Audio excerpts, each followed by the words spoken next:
mais on s'est un peu retrouvé, comment dire, dans le giron de l'université, alors même qu'il portait le nom d'universitaire depuis longtemps. Ouais. Mais je m'en suis pas tellement rendu compte.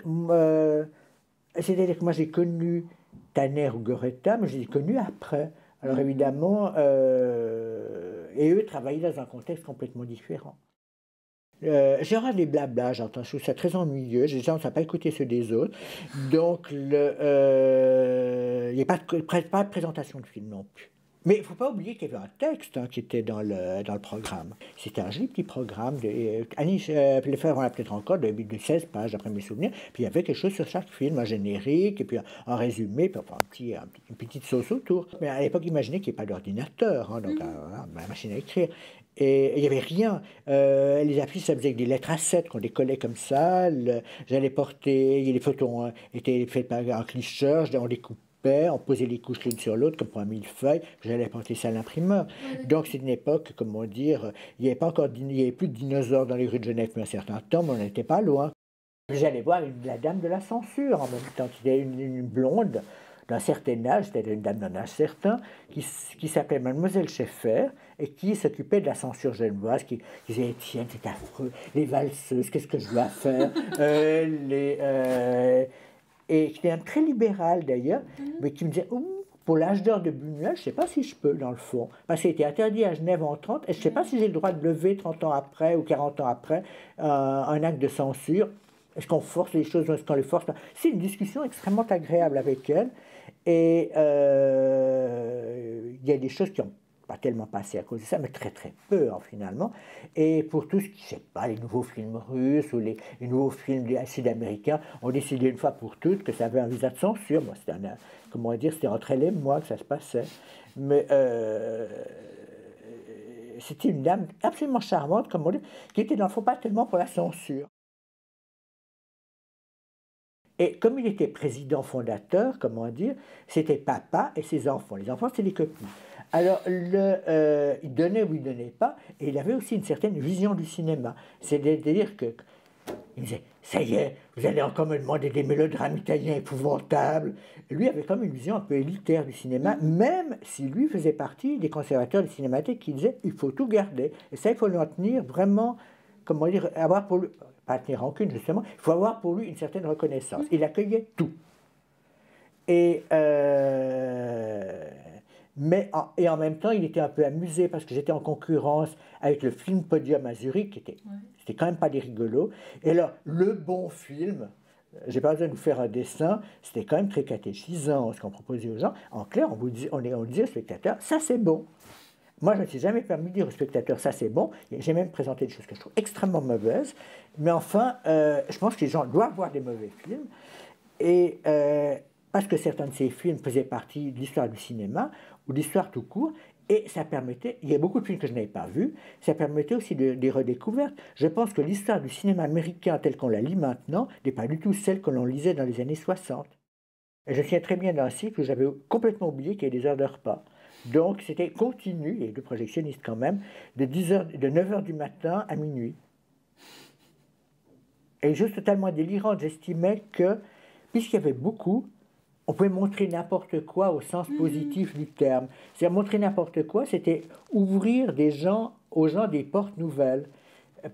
Le mélodrame, par exemple, c'est ouvrir au cinéma mexicain ou en tout cas sud-américain des années 60, au moment même où on parlait du renouveau du cinéma américain, sud-américain, chilien, argentin. Écoutez, ça commence pas là. D'autant plus que le cinéma mexicain, comme vous le savez, a très longtemps nourri l'Espagne. L'Espagne produisait peu. Les films que voyaient les Espagnols, c'était des films mexicains en réalité. C'était la diversité, c'est donner aux gens de voir des films et de se faire une idée. Je ne disais pas aux gens c'est bon avant, je disais écoutez, ça, en 1928, on a dit que c'était intéressant. Je suis désolé, depuis 1928, je crois que personne n'a vu. Et si on regardait ensemble, pourquoi pas, on va essayer de ressortir des films. Mais je ne savais pas si ça allait être bon ou pas. On a projeté des navets abominables. Ça, je peux vous le dire, mais je ne regrette pas. J'ai projeté des films de Riccardo Freda pour la série B italienne. Et moi, j'aime beaucoup Freda, que c'était absolument charmant, que je me suis rencontré après, qui est mort il y a quelques années. Et moi, je trouve que c'est pas mal du tout. Et ça fait penser à une anecdote pour le cinéma B italien.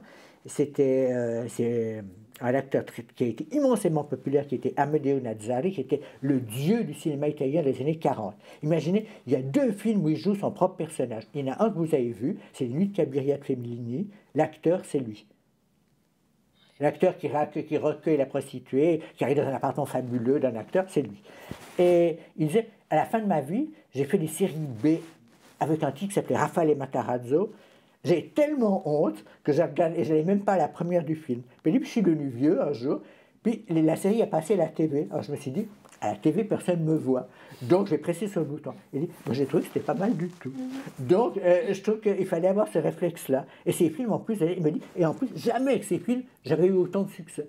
Je veux dire, j'ai du succès avec des films qui sont monstrueux. Oui, puis non, ils n'étaient pas si monstrueux que ça. Si les gens allaient les voir, c'est parce que ça reflétait quelque chose pour eux. Et je pense que si on faisait quelque chose sur l'Italie des années 50, ça parlerait peut-être plus qu'Antonioni, par exemple. Buñuel, j'aimais bien Buñuel, mais j'estimais que tout le monde avait déjà vu. Et à l'époque, j'avais Raymond Bott, qui s'occupait de la Cinémathèque de Toulouse. Il disait, moi, pour le cinéma sud-américain, ma déesse, c'est une actrice qui s'appelle Ninon Sevilla. Alors, et un jour, il m'a dit, un jour, j'ai été invité chez Buñuel. Et Buñuel dit, écoutez, ma vie est un enfer, il y a une folle qui habite en dessous de chez moi. Il dit, ah bon? Elle me gâche la vie. Et en plus, elle a fait du cinéma. Et Raymond Bott s'est penché, j'ai dit, qui c'est? Il me dit, elle s'appelle Ninon Sevilla. Il dit, comment? Vous habitez en dessous de chez Ninon Sevilla? Mais pour moi, c'est presque plus que vous. Est-ce que vous pourriez me la présenter? Comme quoi, il y a 10 000 manières de voir le cinéma, et les sombres mélos avec Ninon Sevilla, il se passe une catastrophe toutes les 3 minutes avec elle, ben c'est pas mal. C'est plus surréaliste à la limite que la collègue du Buñuel. Ben c'est plus fou. C'est que Buñuel, c'est une sorte de folie concertée, donc quelque part un peu raisonnable, tandis que là, c'est totalement primitif, mais complètement irraisonnable. C'est-à-dire qu'elle arrive à perdre son... elle a un bébé, elle le pose sur une poubelle, je ne sais plus quel film, il y a la benne des convoyeurs qui passe à ce moment-là. Enfin, tout arrive, et c'est beaucoup plus fou. Parce que quelqu'un d'aussi intelligent, des gens intellectuels font des choses finalement plus raisonnables. Alors quand il y avait une copie, avec laquelle j'ai projeté Quartier interdit, qui s'appelle en espagnol Víctimas del Pecado, pas besoin de traduction, il se passait une chose dingue toutes les 2 minutes. Et en plus, c'était bien filmé, c'est de Emilio Fernandez. J'aime beaucoup le cinéma américain, j'adore la comédie. Pourquoi est-ce que j'aime la comédie? C'est extrêmement simple. C'est un peu ce qui m'a fait quitter le cinéma, plutôt la critique de cinéma, c'est qu'en fait, ce que j'aimais dans le cinéma, c'est le côté artificiel. J'aimais, comment on vous dit, cette histoire peut se passer n'importe où, et comme par hasard, elle se passe à Hollywood, et on est dans les studios de la Fox. On est dans un studio, on est dans un décor, il y a des acteurs qu'on connaît, qui vont faire quelque chose qu'on devine, on sait que ça finira bien, on se demande comment ils vont arriver à ce qu'elles finissent bien. Cela dit, dans Le ciel peut attendre, ça finit pas si bien que ça. Hein. Ben, vous connaissez la fin ou pas du tout? Alors la fin est absolument merveilleuse, il va mourir. Il a mené une vie sans aucun événement. Vous l'oubliez, c'est une peine énorme il a dû aller chez Zanuck et il a dit, écoutez, j'ai besoin de 3 millions de dollars ou 2 millions de dollars pour faire un film. C'est un type banal à qui il n'arrive rien d'extraordinaire et qui meurt à la fin. Mais quel est l'intérêt? Mais c'est une vie, quelqu'un un peu plus riche que les autres, mais enfin, c'est une vie banale. Et à la fin, il va mourir. Il a perdu son entreprise parce que c'est son fils qui l'a repris. Du coup, son fils a dit, mais tu n'as plus besoin de venir, reste chez toi. Après ça, il ne peut plus tellement sortir de chez lui. Après ça, il est dans son lit. Il a toujours adoré les jolies femmes, mais il est là en face d'une infirmière qui est horrible, qui est désagréable, qui lui interdit à peu près tout. Et il y a une dernière scène qui est extraordinaire. La vieille infirmière part, l'infirmière de nuit arrive, on la voit dans le mur, elle fait comme ça avec ses cheveux, elle est ravissante. Elle rentre dans la salle, elle le regarde et dit, je l'ai regardé et je suis mort à ce moment-là. Disons qu'Alain Tanner avait les goûts d'une personne qui allait faire du cinéma. Okay. Je pense que moi je savais que je ne ferais jamais aucun film. Et donc je ne cherchais pas de maître ou de modèle. Et il faut dire que Tanner arrivait à une époque où Hollywood était triomphant dans les salles genevoises. Donc je pense qu'un ciné-club se fait toujours plus ou moins en réaction par rapport à la programmation ambiante. Alors là, curieusement, les salles à l'époque diffusaient davantage de films que maintenant. Il y avait plus de, les distributeurs prenaient plus de films, par exemple. Puis il y a des choses assez étonnantes. Par exemple, Europa Film, qui était à Locarno et Pandora à Lugano, importait chaque année une quarantaine de titres pour le Tessin, mais qui étaient sous-titrés en français. Donc ces films passaient aussi dans les salles genevoises pour les immigrés. Donc ça veut dire qu'il y avait, à l'époque, Mario Monicelli, c'était un cinéma pour immigrés. Alors ça, on l'a fait passer dans la zone noble. Mal, parce que je ne vais plus au cinéma depuis 1986. Et finalement, je suis un Eversonien. J'ai connu un monsieur qui s'appelait William K. Everson, pour lui, qui était l'historien du cinéma américain. Et lui, il me disait, Étienne, le cinéma s'arrête en 1950. Et je reconnais, c'est complètement faux, mais c'est parfaitement vrai. C'est qu'en 1950, il a totalement changé de visage. Et lui n'avait pas pris le pli. Moi, j'ai pris un pli qui allait jusqu'à les années 75-80. Et depuis les années 80, on est allé dans d'autres directions.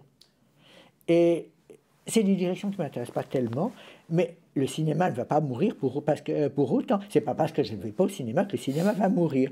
Donc, je pense en fait c'est que la vie est courte et que les films sont longs, de plus en plus longs d'ailleurs, et que je n'ai pas le temps pour tout. Le cinéma doit commencer maintenant avec la Guerre des Étoiles, je suppose à peu près, et encore. De mon temps, le cinéma commençait avec Godard. Hein. J'aimais pas Godard en plus. Moi, j'ai envie de dire aux gens, écoutez, avant ça, il y a eu Hollywood, avant ça, il y a eu le cinéma muet, puis avant ça, il y a des gens qui, avec une caméra, comme ça dans la rue, des comiques ou autres, et qu'on va vous montrer tout ça. Et je pense que la télévision a énormément maintenu en vie.